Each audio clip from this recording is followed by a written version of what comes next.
Hi friends, ఈరోజు cabbage curry చూద్దాం.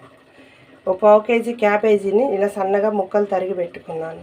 దానిలోకి కొంచెం పెసరపప్పు తీసుకున్నాను. స్టవ్ వెలిగించి గిన్నెలో క్యాబేజీ వేసుకొని అవి క్యాబేజీ మునిగే వరకు వాటర్ పోసుకుందాం. వాటర్ పోసుకొని ఈ పెసరపప్పు వేసుకోవాలి. దానిలో కొంచెం ఉప్పు, కొంచెం పసుపు వేసుకొని 5 or 10 minutes వరకు ఉడికించుకోవాలి. ఫ్రెండ్స్, క్యాబేజీ ఇలా ఉడికినాక తీసి నీళ్లు మార్చేసేయాలి.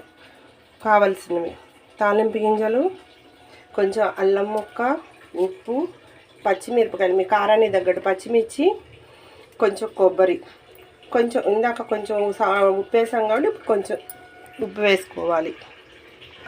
ఇవన్నీ మిక్సీ పట్టుకోవాలి పేస్ట్ లాగా. ఇలా 2 స్పూన్స్ ఆయిల్ వేసుకున్నాక వేడెక్కినాక పోపు దినుసులు వేసుకోవాలి.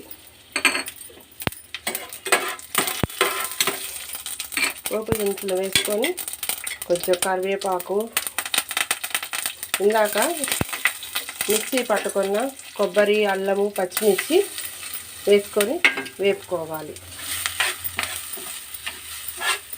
ఒక 2 minutes పచ్చివాసన పోయేంత వరకు వేపుకోవాలి.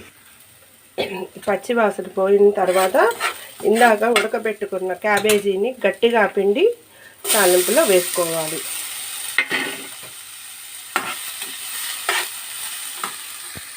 ఇలా క్యాబేజీ వేసుకున్న తర్వాత 2 minutes మగ్గనివ్వాలి.